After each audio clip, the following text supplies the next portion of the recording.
So once again, hello everyone. My name is Davi Souza, and this is my bachelor thesis presentation for the course of electrical engineering. My thesis is entitled Performance Analysis of Standardized Control Unit for Controlled Environment Agriculture, or simply CEA. And the pointer is not. Okay. The summary of the presentation is the summary of the presentation with the topics that I will be covering today.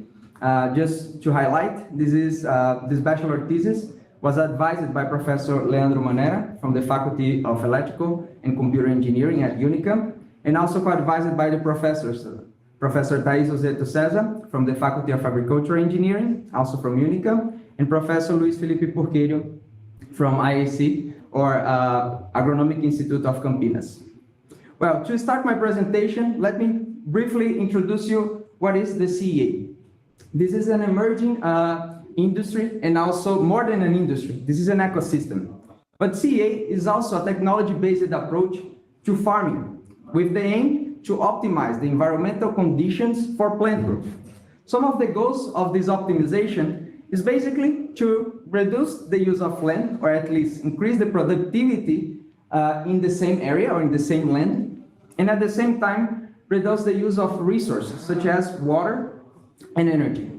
But let me just tell you that CEA is more than just growing plants in an environment that is controlled. We are talking about a whole ecosystem that has many other industries that supports the operation of the CEA.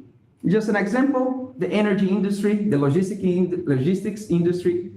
The logistics itself is responsible to transport the crop that is produced on the farm to the final consumer. But it's also important to highlight that the growing of crops, or at least part of the process of growing crops inside these facilities, can be fully automated and remotely controlled. Here is an example of some CEA infrastructures. We have the horticultural greenhouses. Here the example is Kaos greenhouse located in the desert of Saudi Arabia. The vertical farm industry, as an example, we have Pink Farms, which is a vertical and urban farm located in Brazil, in the big urban center of São Paulo. The example here I bring for the container farm, this is a company called Square Roots, which is located in New York, which they have some container modules located in the urban and peri-urban area of New York City. Other examples, we have the growth chambers. Here I bring two main examples of growth chambers. The first one, as you can see in the letter D, is the Advanced Plant Habitat, or APH. This is the growth chamber located at the International Space Station right now above us to conduct research on plant physiological responses to the space environment.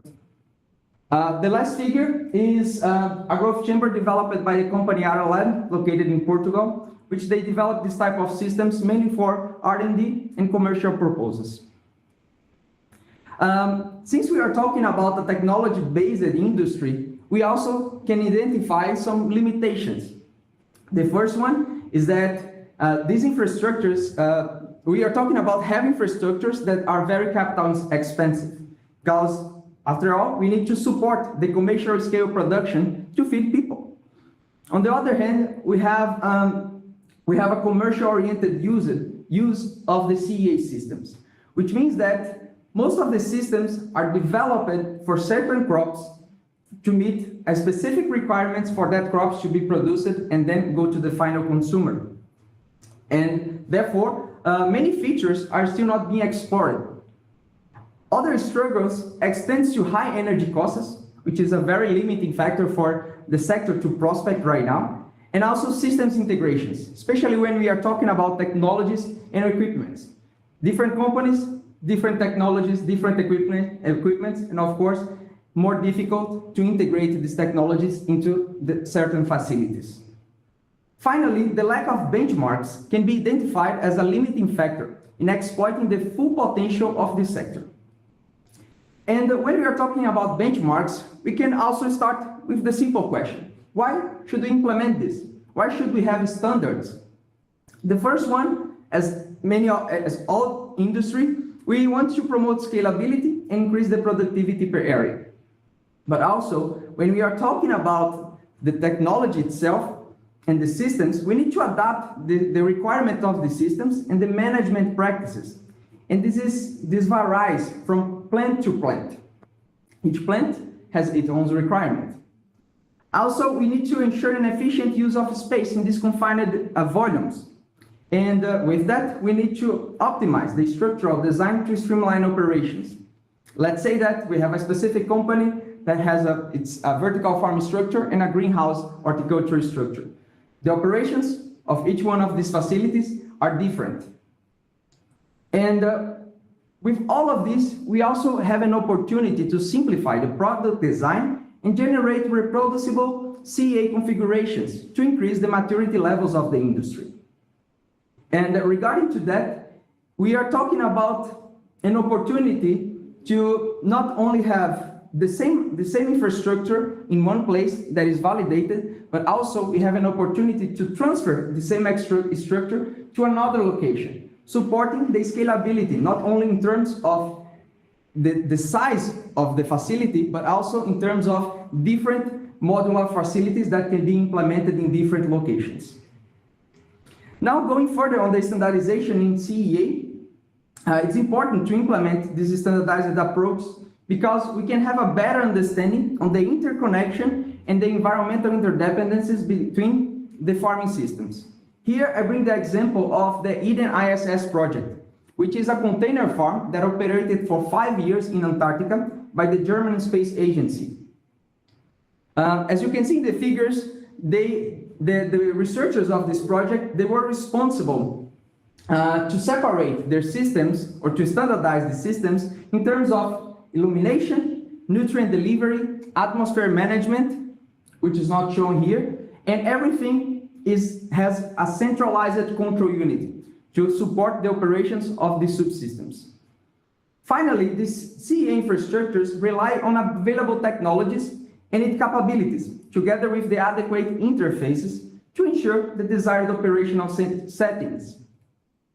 Now, we can mention that different control strategies are implemented to maintain the environment within this type of facility. In this case, let's take into account that a specific control system or a specific control strategy will have a different method or a different control algorithm to reach the desired outcome. And this results in different spatial and temporal distributions, which are also hardware dependent. Finally, because of the effect of these various control systems and various control strategies, pertinent information about these systems and algorithms needs to be reported and well documented. Therefore, if we adopt these practices to meet standard requirements, we can generate the desired reproducible environments to conduct experiments, if we are talking about research proposals, but also when we are talking about commercial proposals, we can allow the comparison of data across different CEA infrastructures, from vertical farms to greenhouse and growth chambers. Now, the objective of this thesis is to answer two main research questions. The first one, what are the advantages and disadvantages of using different controllers for applications in CEA systems? The second question is, what are the relevant design features to ensure the modularity of these structures and also to standardize smart systems tailored for CEA applications? To try to answer these questions, we propose here some deliverables. The first one is the development of a smart farming hardware and a control algorithm to monitor and manipulate the environmental conditions. And this can be done with a user interface, which also we can call a human-machine interface, or HMI. The idea also is that the outcomes of this project will follow an open hardware and open software strategy to allow the disseminated use across industries, but also across research groups and professionals in the field. And the selected control systems will be evaluated based on the capability to manipulate the environment, the way that we can integrate the available hardware or the available equipment, also how we can reach the desired automation levels, and finally, how to ensure the modularity and the scalability of the system. Now, we propose a specific project methodology. First, this project methodology takes into account the continuous improvement engineering approach. And here, we propose to meet this approach, we propose the combination of three different methodologies. The first one, on the top left, we have a methodology commonly used for embedded systems projects, which are also used in some classes for problem-based learning. The second one is the spiral, evolutionary spiral, which takes into account three main layers of a specific project, which are the structural layer, the behavioral layer, and also the physical layer. Finally, to finish this combination, we also propose the PDCA cycle, which is commonly used on product development, from the planning to the development, test, and also adjustment of the systems. Here, as it's possible to see, we define the three main steps of this methodology that will be utilized in this project. The first one is to understand the business. We will evaluate some standardization efforts that are being done in the CEA systems. Second one is the definition of requirements, in which we will define the hardware functions and functionalities. Last one, the implementation, in which we will develop the final hardware to validate the performance and the operation of the system. The first one is the standardization strategies.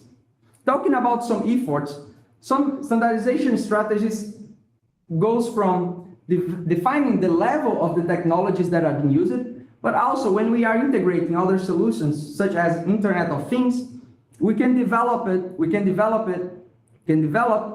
more affordable solutions to reach systems such as smart greenhouses and smart farming systems.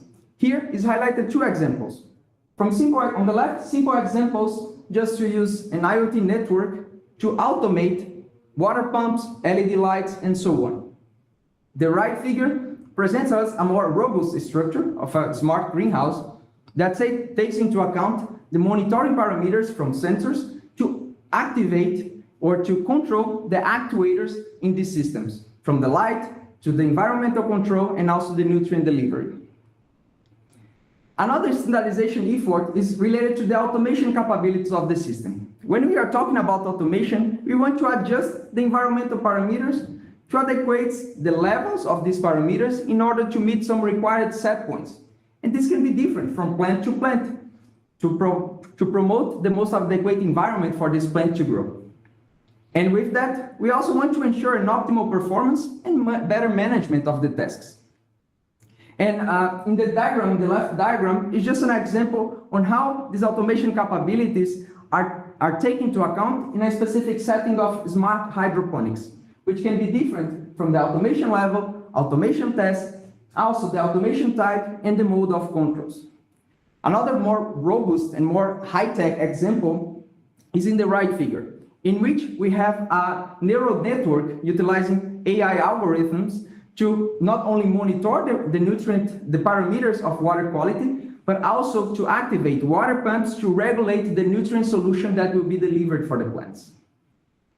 And now, the final standardization efforts, I'm bringing here the space farming field. This field provides us a lot of standardization strategies. In here, I'll be more focused in some strategies that discuss about hardware, software, and data gathering elements. And this is mainly used in the space farming research because it facilitates the establishment of metrics and to ensure the interoperability, flexibility, efficiency, and safety. From left to right, we have some examples. The first one, the BPC, or the Biomass Production Chamber, which is the first vertical farm developed by NASA in the 90s to conduct space farming research. In the middle one, the Eden ISS, as I previously presented here. This is the control and data handling interface of the Eden ISS. And finally, some of the efforts that I have been putting along my graduation course, together with my colleagues Tarun and Stephen Lanty, we have published the methodology called Bridges. Bridges, it's basically a methodology that takes into account a centralized control unit, which from now on I will be calling Greenhouse Control Unit, or simply GCU, that is responsible to centralize all the monitoring interface, the automation capabilities, in order to control the equipment, the actuators that will manipulate the environment and to promote the most adequate microclimate for the plants to grow. Now, let's go deeper on the greenhouse control unit. As I previously mentioned, this is a centralized control hardware for CEA applications. The subsystems that we can integrate in this type of solution are the illumination system, atmosphere management system, and nutrient delivery system. Finally, the control unit, or the GCU, allows the environmental coordination and management of the components and equipments which are connected to it.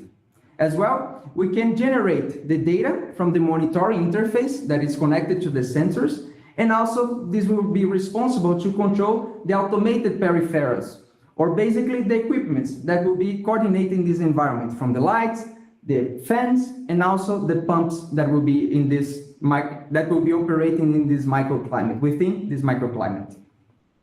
Now, to develop a proper GCU, we have a specific challenge, and this challenge is define the necessary tasks and functionalities in different architectures, growing scenarios, and operational scales. And this is directly dependent on the plant and system requirements. And this is exactly what we'll be discussing right now. Basically, the plant, system, and environment integration takes first into account the plant growth and physiological responses. After all, the plants are in the middle of our system. And these responses are microclimate dependent based on the variables, all the variables, as is possible to see here, that influence on this plant growth and development. But it's also important to mention that if these variables are not well controlled, we can cause stressors on the plant. And these stressors caused by the environment are called abiotic stressors.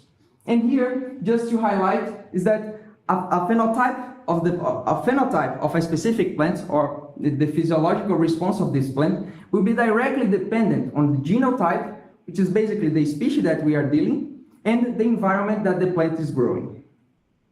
Now, the other system is the atmosphere management system. This is a system most responsible for the air circulation and microclimate conditioning. We can take into account parameters such as temperature, relative humidity, air speed. But here, I'm just considering one main parameter that takes into account at least two of them, which is the temperature and relative humidity, which is called the vapor pressure deficit, or VPD. These parameters tells us how is the thermal comfort of the plant, because it's directly dependent on the vapor pressure in the leaf of the plant and also the vapor pressure of the air that the plants are included. And how to manipulate this microclimate? We need systems such as HVAC systems for heating, ventilation, and air conditioning.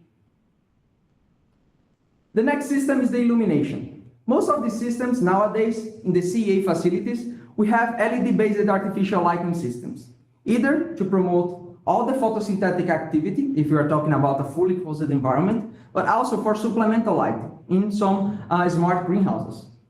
The idea is that the system will be directly related, will be influencing directly on the photosynthetic activity of the plant. And of course, if we manipulate the profile of the light, we can go deeper in the physiological responses of the plants and influence some desired responses. And this is exactly the field that is called photobiology.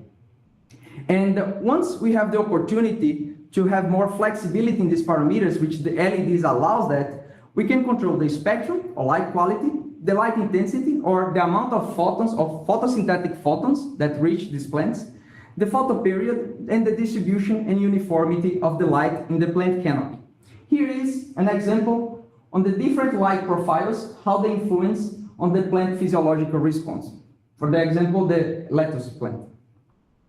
Well, and the last system is the nutrient delivery system. Here, just to mention, the focus of this work did not concentrate on the nutrient delivery system, just to simplify the approach of the control hardware. But this is also a very important system, which we need to take into account from the substrates that we are using, the type of system that we are implementing on the plant growth environment, which can be an aeroponic, a fertigation system, a hydroponic, aquaponic, and so on. Together with that, we have the irrigation techniques from ebb and flow, nutrient delivery system, deep water culture, and so on. And with all of that, we need to establish some water management and water management strategy and the delivery timing of the water to the roots of the plants, of the nutrient solution to the roots of the plants. Now, discussing about the greenhouse control unit per se, we have control hardware platforms that once we combine them with sensors, we can connect, monitor, and act in the environment that we are aiming for. Here, we have some examples of control hardware platforms that takes into account microcontrollers units, or MCUs. This is a very low-cost solution if we wanted to establish a certain control hardware. Because, not only because of the microcontroller hardware, we also have many sensor platforms and modules that allows us to monitor the desired environment. Here, from air quality sensors, temperature, humidity, CO2 and leaf temperature, and also IR sensors to measure the leaf temperature. But how we can do all of this coordination? Basically, this diagram shows us that in the middle of our hardware, we have a processor. This processor is responsible to collect the signal coming from the sensors. Also, based on the algorithm that was proposed for this system, we have a specific action that will be taken by this processor, which will be based on an output, either a digital or analog output. For example, we can just turn on and turn off a light in the environment, and also we can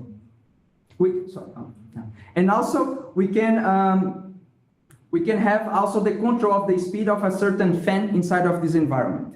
Together with that, we have a processor that with the same processor, we can establish a communication with other peripherals that will allow us, for example, connectivity with the internet and also connectivity with our user interface.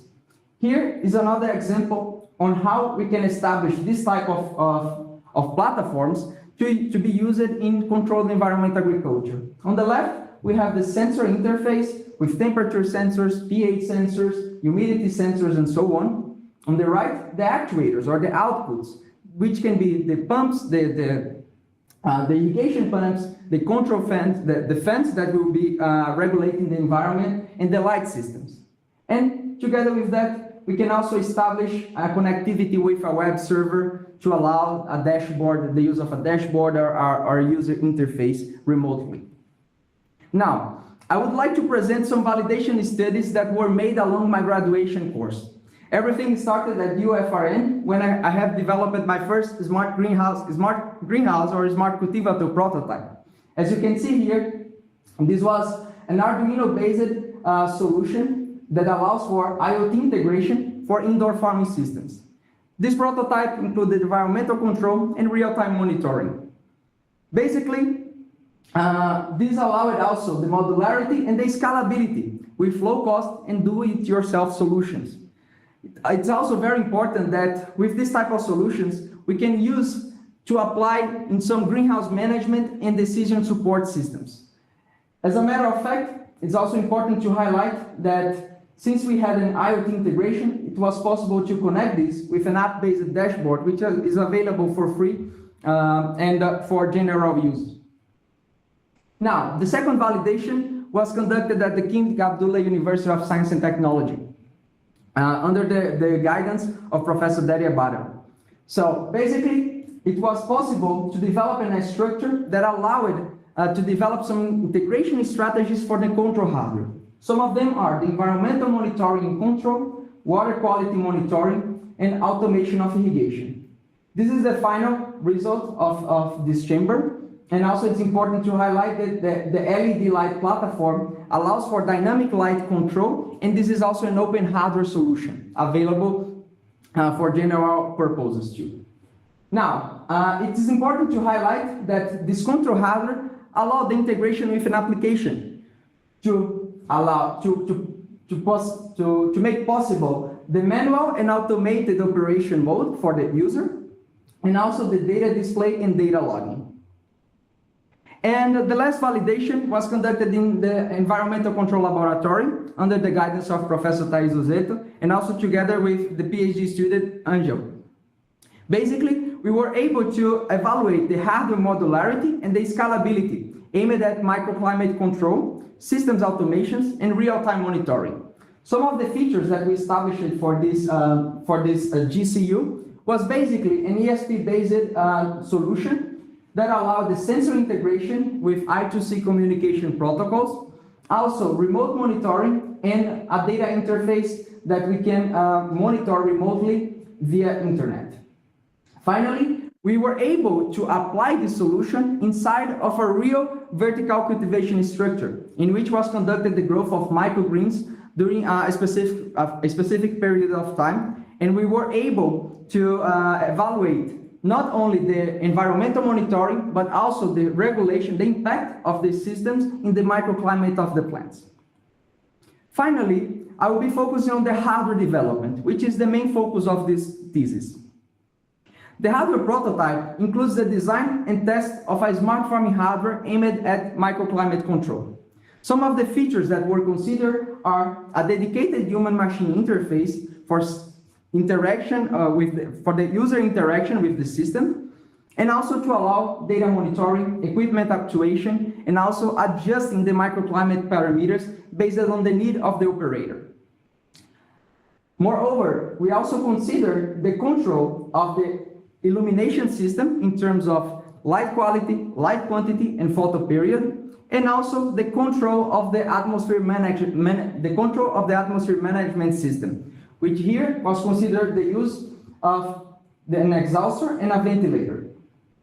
Now, related to the MCUs used for the GCU that we are proposing, we consider three main microcontrollers. The first one, the Arduino Uno, which is normally used in prototyping solutions because it has compatibility with many modules and the shields that are commercially available and also are low cost. The second one was the ESP32. This is very used, this is a solution that is commonly used also in IoT solutions because it has already a board of the chip and a wireless connection for Wi-Fi protocol. The last one was the STM32 Black Pill.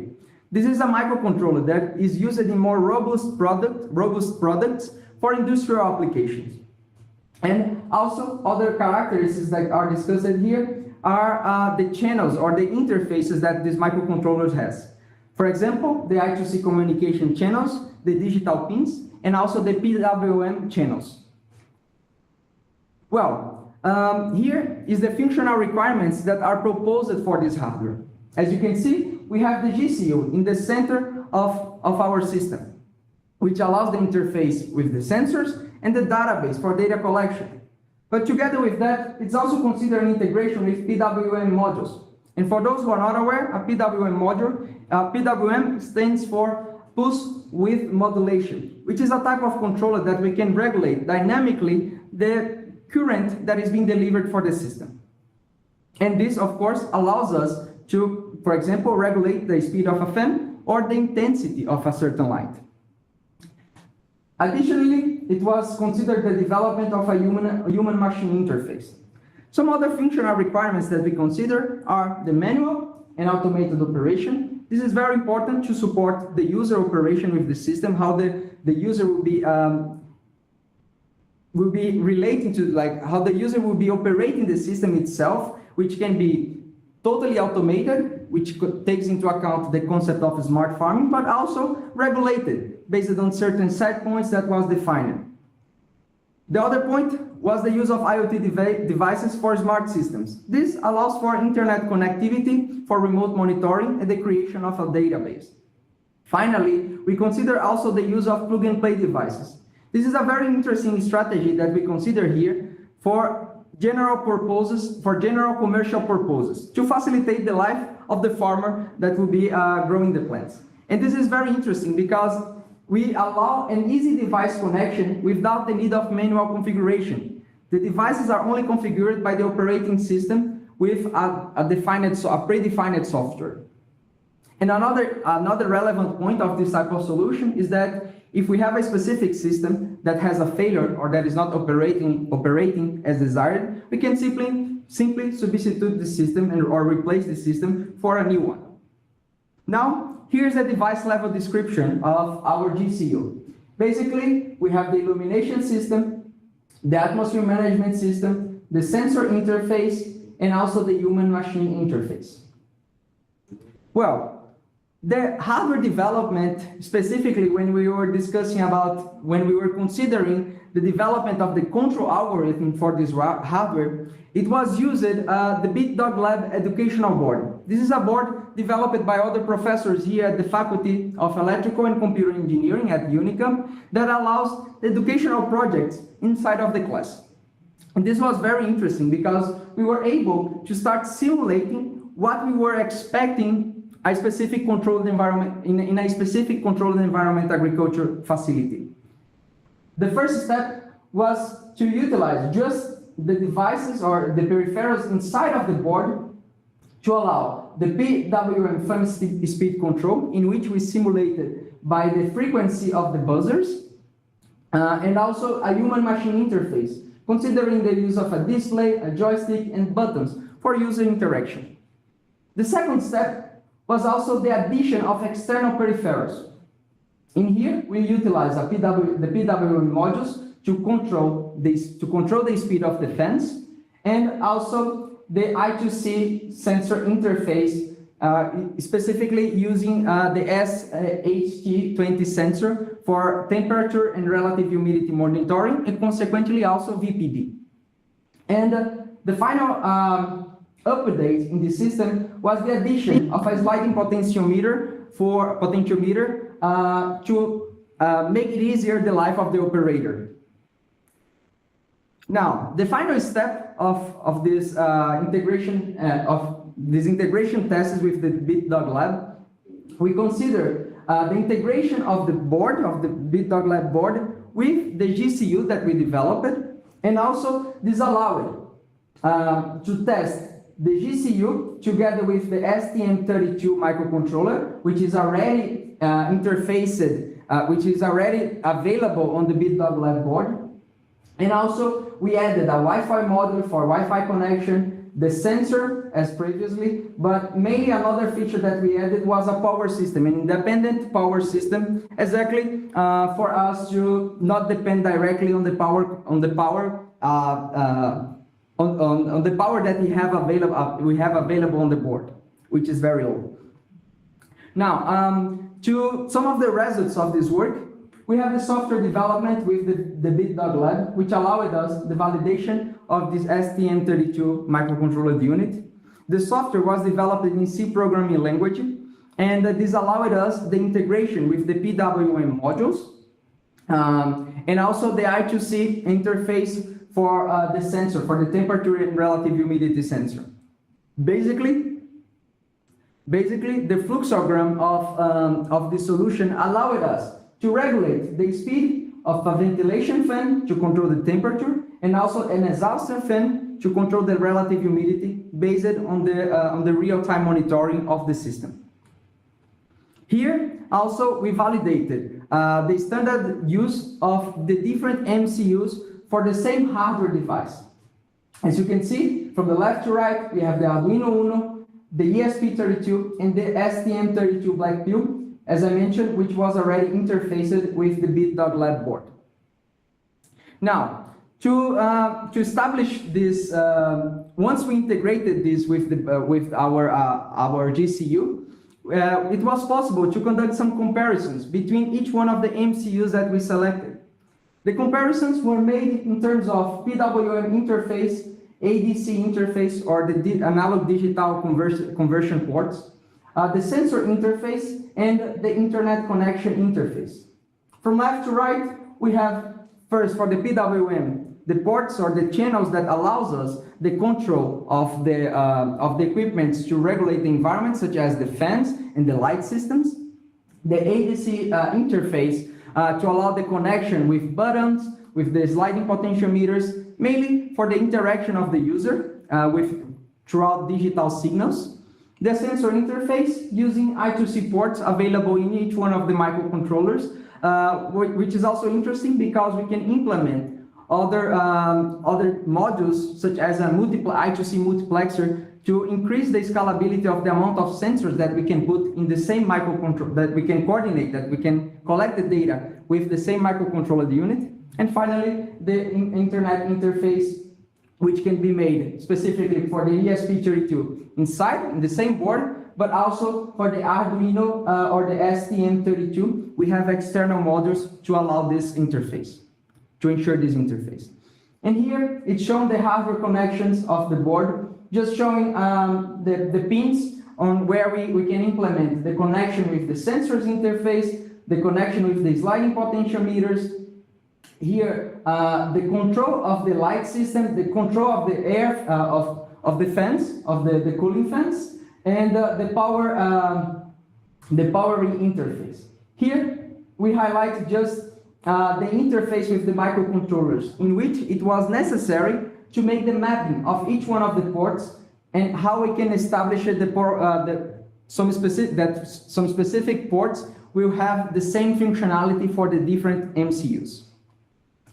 The other result was the development of the lighting hardware, of the ELS hardware, which is plug and play and dynamic, using the COB LED or chip on board LED. The chip used was the App Star. Here are the electrical features of the LEDs, and we developed it for this hardware. We consider at least the use of 2 LEDs for the spectra, for the red spectra, the blue spectra, and the natural white spectra, which has more impact on the plant growth, and also the green one, which has lower impact, but it still is very important for other photomorphogenesis purposes. And here we evaluated the selection of each one of the LEDs, of each channel for the LEDs, the control of each one of them separately, but also we combined this to evaluate the dynamic feature of our hardware. Basically, as an example, we bring here the full spectrum light with all of the lights in 100% of intensity. And another example, which is commonly used in the vertical farm industry, we have the pink light, which is the combination of red and blue. And here we just consider the intensity of 100% for the red and 60% for the blue.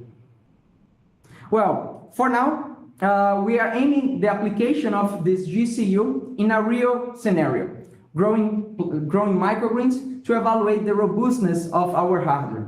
Basically, we developed this experimental indoor cultivation structure inside of the LCA lab to conduct the performance tests of the GCU, especially to come up with a product design that can be used in a more general manner for research purposes, but also to evaluate how the system performs within a microgreens, with the microgreens growing in this environment, and also evaluating the environmental monitoring and control inside of this environment. Now, the final consideration is that this project is responsible for suggesting directions and methodologies for the development of standardized control units for environmental regulation and monitoring, with applications for smart farming and also controlled environment agriculture. It's also necessary to establish that depending on the GCU and the features that we want to implement, the hardware per se can change. But the idea is to establish practical operational ranges considering the same methodology to aggregate the data between structures and to develop systems for future research and application in the industry. Also, the idea is that this project or this bachelor thesis will have its results published, and also everything will be made available considering the open source strategy, with the aim to fostering community contribution and the technology advancement of the CEA sector. Finally, I just want to highlight that the current documentation that was developed is already available on GitHub, for now only available in Portuguese, because this project was also conducted together with the course of Embedded System Design Laboratory offered here at Unicamp, and in which we evaluated the project life cycle using the BitDog Lab and also the STM32 microcontroller unit. Thank you very much for your attention, and thank you, my advisors, and also for those who were watching this presentation.